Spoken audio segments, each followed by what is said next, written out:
أنت التواب الرحيم.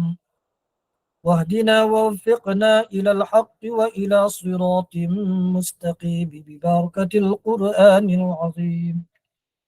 اللهم ارحمنا بالقرآن واجعله لنا إماما ونورا وهدى ورحمة. اللهم ذكرنا منه ما نسينا وعلمنا منه ما جهلنا وارزقنا تلاوته آناء الليل وأطراف النهار واجعله لنا حجة يا رب العالمين.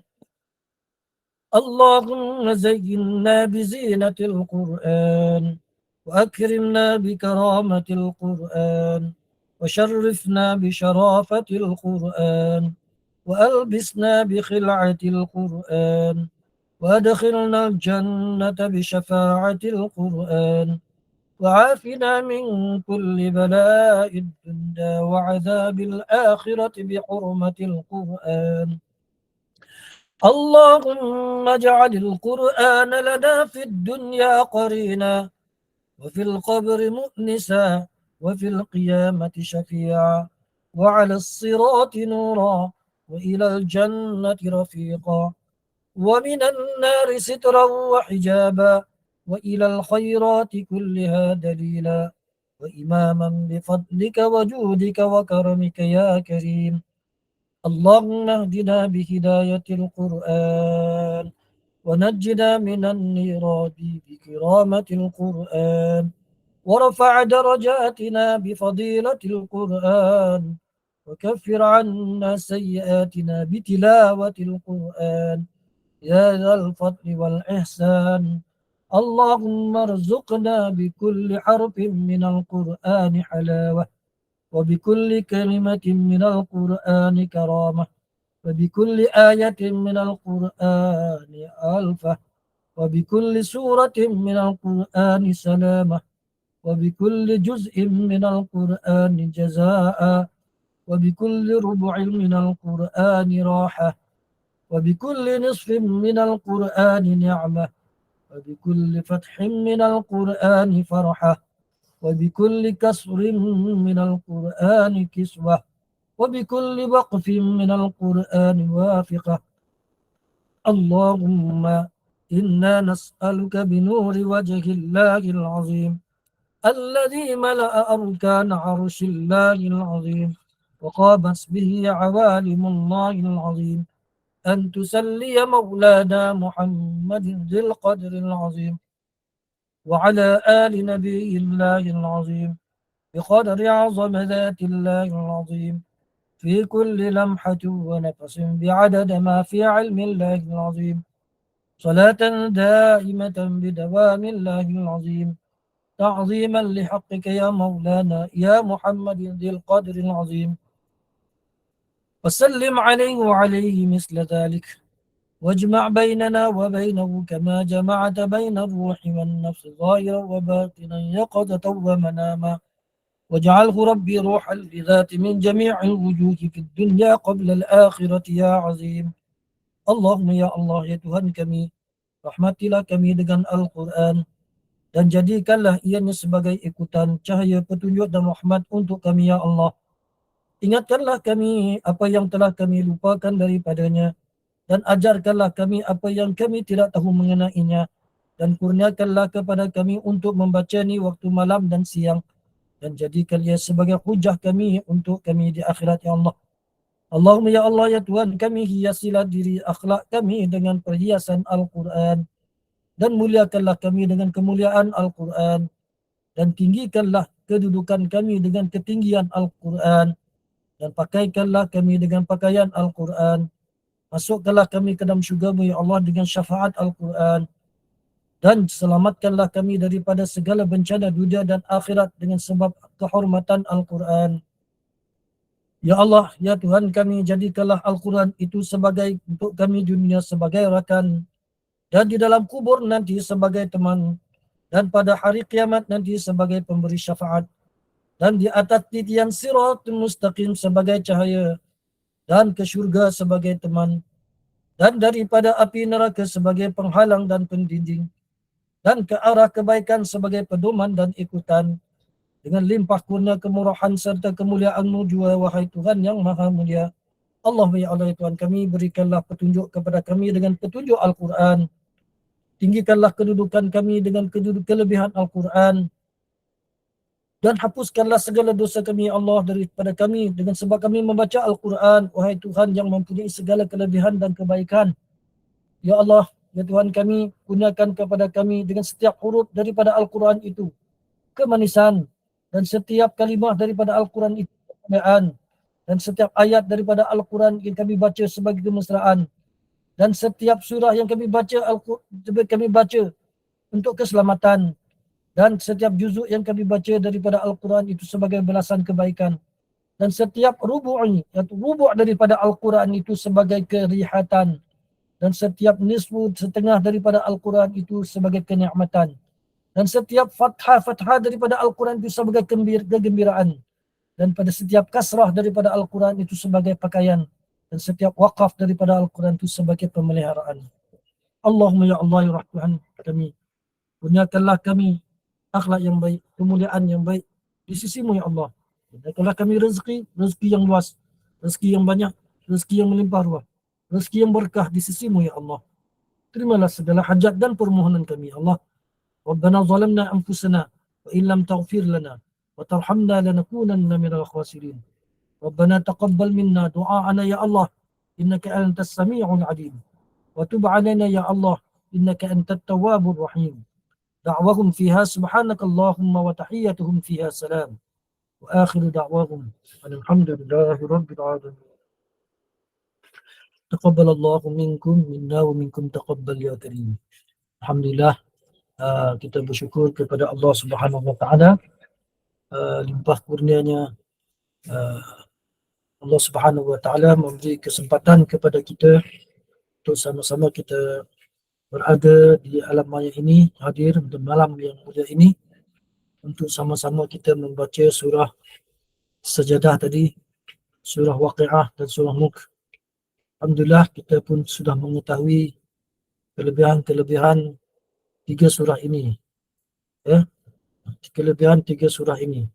Semoga apa yang kita baca dalam tadi mendapat pahala di sisi Allah Subhanahu wa taala. Kerana kita pada malam ini boleh dikatakan kita membudayakan hidup dengan Al-Quran. Jadi pada malam ini saya nak menerangkan sedikit tazkirah mengenai pembudayaan hidup kita dengan Al-Quranul Karim. Tuan-tuan hadirin yang dirahmati Allah, ya.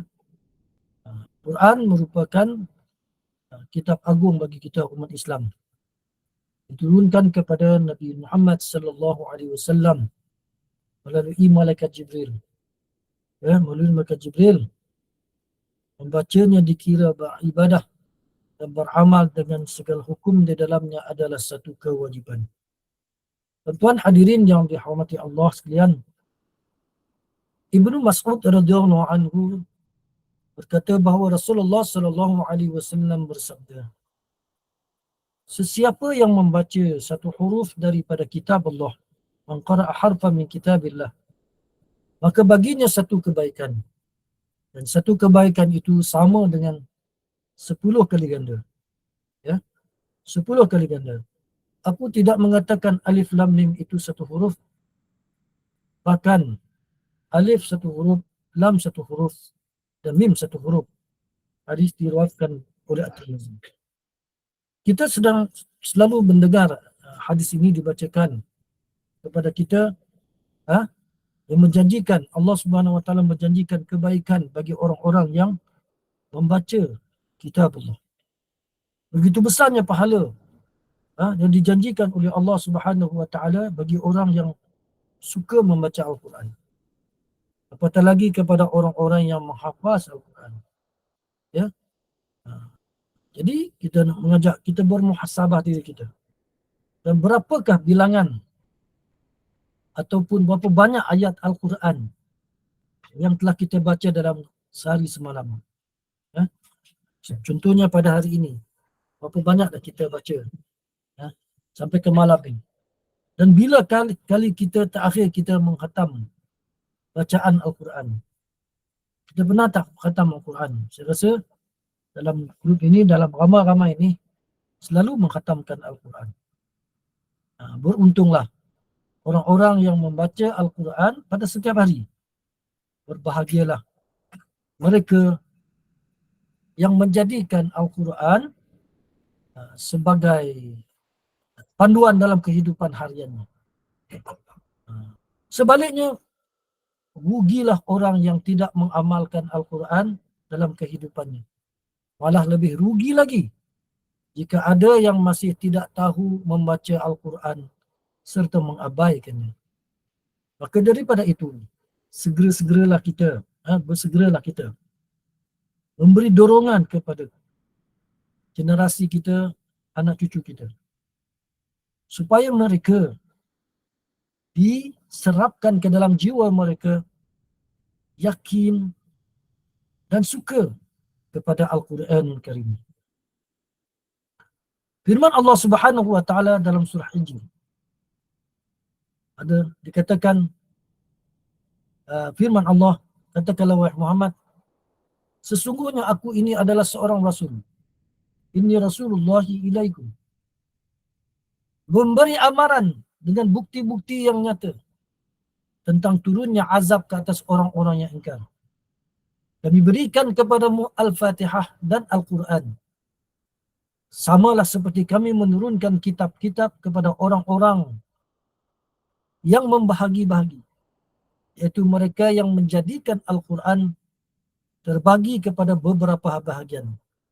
Lalu mereka percaya kepada sebahagian dan menolak sebahagian yang lain. Apa yang berlaku sekarang ini, tuan-tuan hadirin yang dirahmati Allah? Kita lihat terdapat segelintir individu yang sering memberi alasan sibuk, tak ada masa untuk baca Al-Quran. Sebaliknya sanggup menghabiskan masa berjam-jam lamanya melayan seperti biasalah media-media sosial, Facebook, WhatsApp, Instagram dan lain-lain.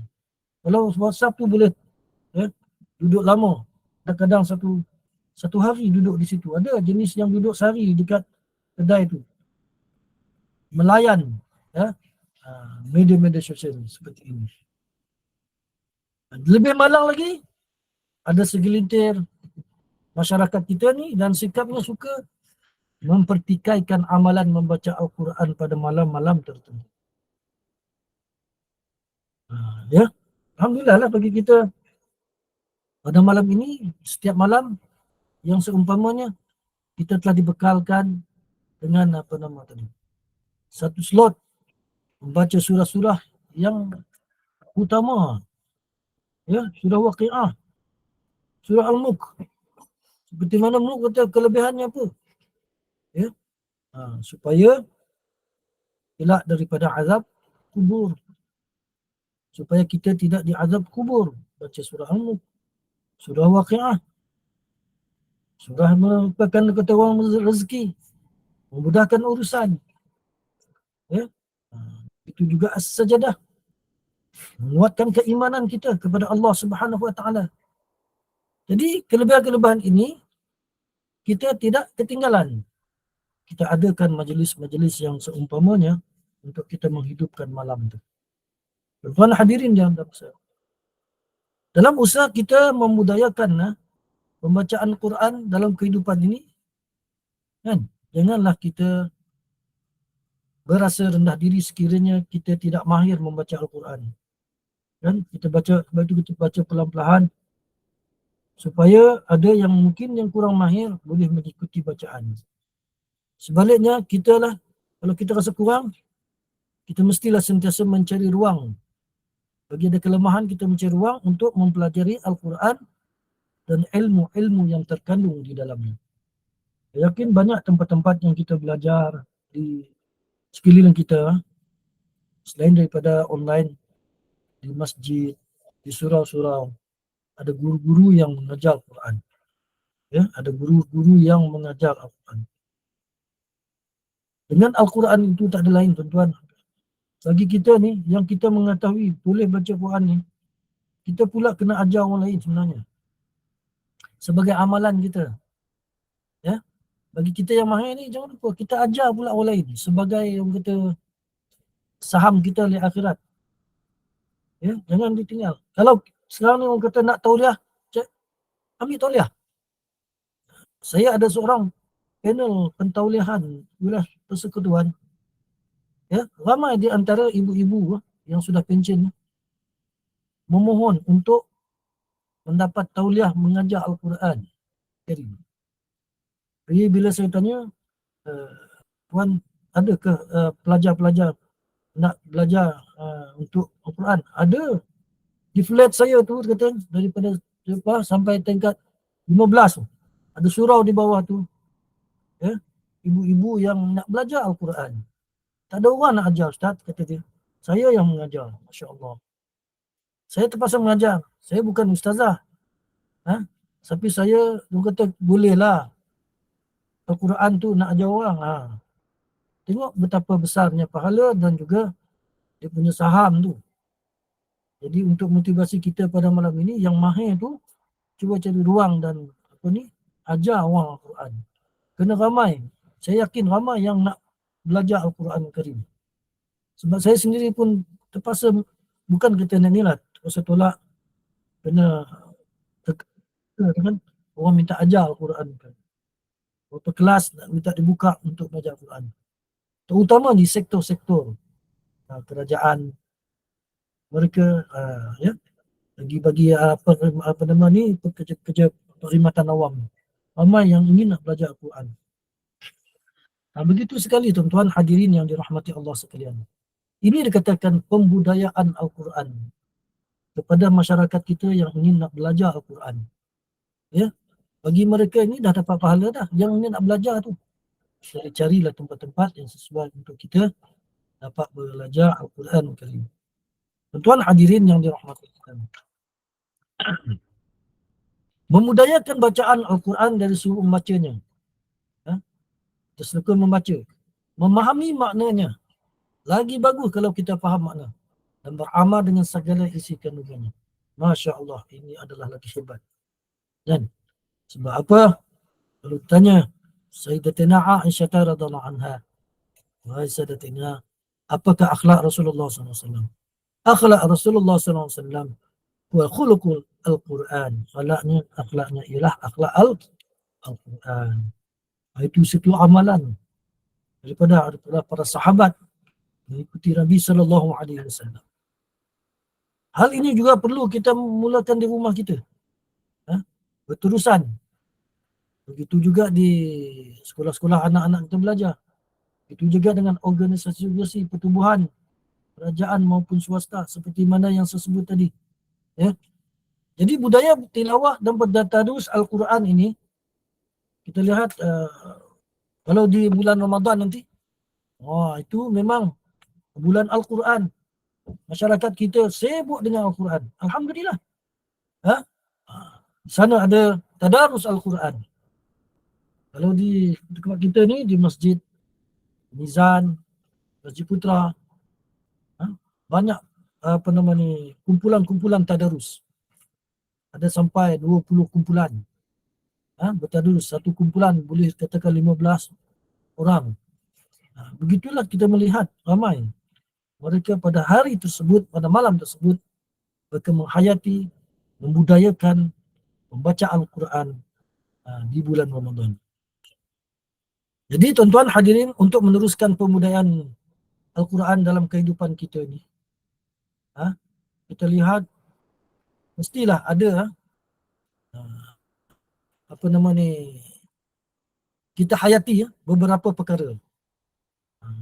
Yang pertama, nak kita yakin bahawa Al-Quran adalah peraturan hidup kita yang diturunkan oleh Allah Subhanahu Wa Taala kepada kita.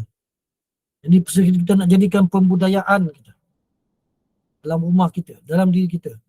Kita hendaklah meyakini bahawa Al-Quran adalah peraturan hidup. Sudah itu kita nak lihat Al-Quran sebagai peraturan hidup. Zalikal kitabu la raiba fi hudal lil muttaqin. Daripada awal lagi surah Baqarah Allah sebut. Dzalikal kitabu la raiba fihi. Demikianlah Alkitab Al-Quran yang tidak ragu-ragu padanya. Surah Sajadah, tanzilun alif lam mim tanzilul kitabi la raiba fihi min rabbil alamin. Ianya tidak ragu-ragu lagi yang diturunkan oleh Allah Tuhan sekalian alam. Dalam surah Sajadah yang kita baca tadi. Yang kedua, hendaklah menjadi Al-Quran itu sebagai panduan hidup dengan membaca, memahami dan mengamalkan isi kandungan. Sedaya upaya kita amalkan isi kandungan Al-Quran itu. Kenapa? Kalau kita mengamalkan isi kandungan, kalau kita mengamal dan memahami isi Al-Quran, kita ada terasa kemanisan zuk daripada bacaan Al-Quran Karim. Kadang-kadang orang baca Al-Quran, dia tak faham pun ada zuk. Tetapi bila dia membaca, lagi kuat zuk dan perasaan nikmat iman itu dalam jiwanya. Lebih-lebih lagi kalau rasa susah hati, semua baca Al-Quran Karim. Dan in hadzal Quran yahdi lillati wa basyiril ladina amanu wa 'amilus shalihat. Tu. Dalam surah Al-Kahfi pun. Dalam surah Al-Kahfi, wa basyiril ladina amanu wa 'amilus salihati anna lahum ajran hasanah. Sesungguhnya Al-Quran itu diturunkan kepada hamba-Nya Nabi Muhammad SAW yang tidak bengkok, memberi peringatan kepada orang-orang iman dan memberi khabar gembira kepada orang yang beramal saleh dengan Al-Quran bahawa mereka akan mendapat ganjaran yang sebaik-baiknya di sisi Allah Subhanahu wa taala. Itu panduan hidup. Dan yang ketiganya, kita membudayakan tilawah dalam rumah kita atau dalam diri kita, hendaklah ada rasa takut kepada ancaman dan amaran Allah Subhanahu wa taala dan menjauhi segala larangan.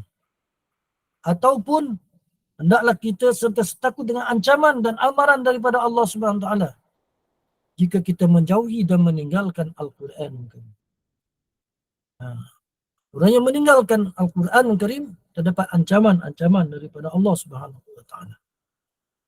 Dalam surah Nabi disebut ancaman mereka yang meninggalkan Al-Quran Karim. Ya. Bacalah 3 surah. Jika kamu, dia kata Nabi, jika kamu nak melihat yang zuru yaumal qiyamah ka'ayunin, jika sekiranya kamu nak melihat hari kiamat di hadapan mata kamu, naklah kamu membaca 3 surah, iaitu surah Al-Takwir, surah At-Takwir, surah Al-Infitar, surah Al-Insyiqaq. Ini satu ancaman daripada Allah Subhanahu wa taala, ya, bahawa kita rasa ada perasaan takut bahawa akan berlakunya kiamat yang kita tidak boleh lari daripadanya. Kita kena yakin apa yang disebutkannya. Kenapa? Di dalam 3 surah ini Allah menceritakan bagaimana langit ini akan terbelah suatu masa nanti.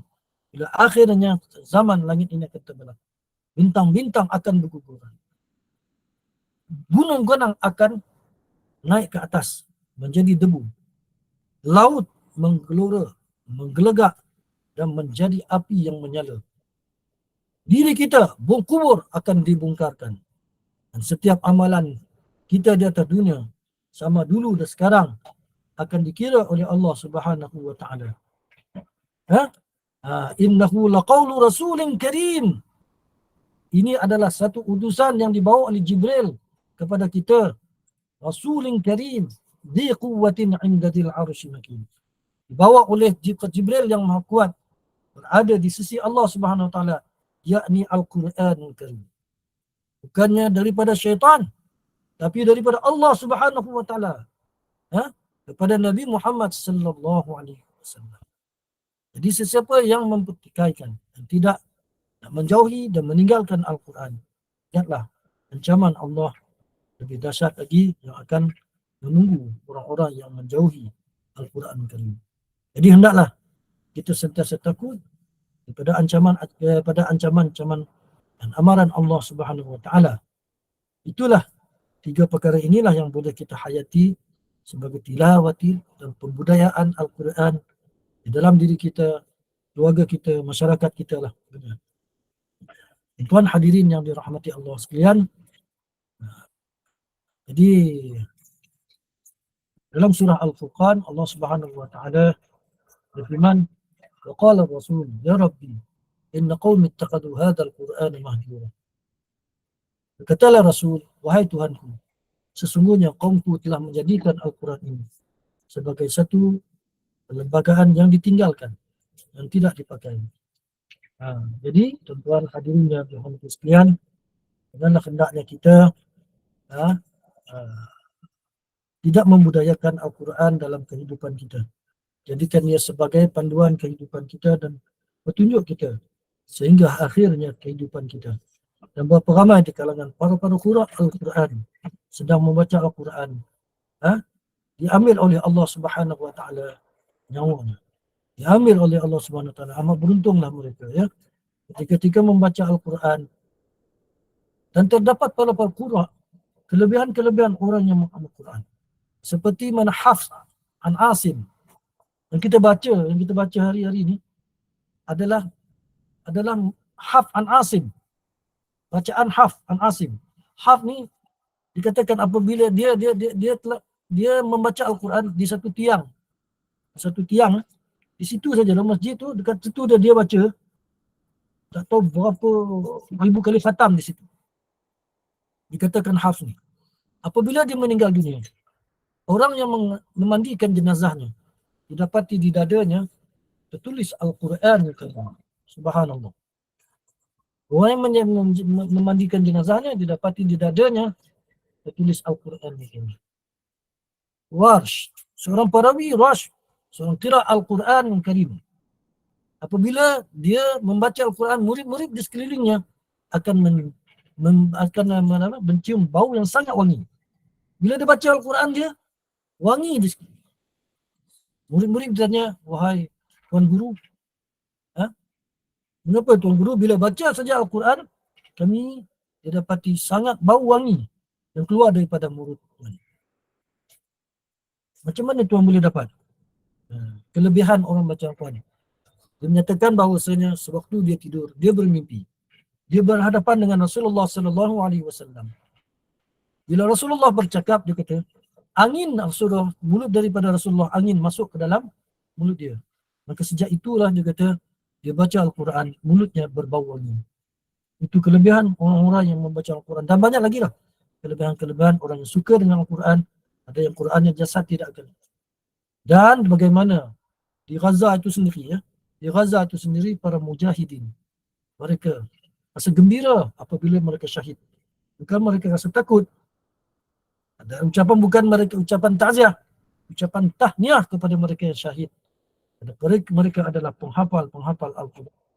Yang di dalam dada mereka adalah Al-Quran. Kena yakin bahawa Allah Subhanahu wa taala sentiasa bersama mereka. Wallahu a'lam bishawab. Quli qawli hadza astaghfirullahal azim li wa lakum wa lisairil muslimina wal muslimat innahu huwal ghafurur rahim. Sekian, kalau sekiranya saya mohon maaf sekiranya ada kekurangan daripada apa yang saya sampaikan, dan saya mohon maaf juga kepada ahli kuasa sepak sekalian. Saya kepada Puan Renun Ismail.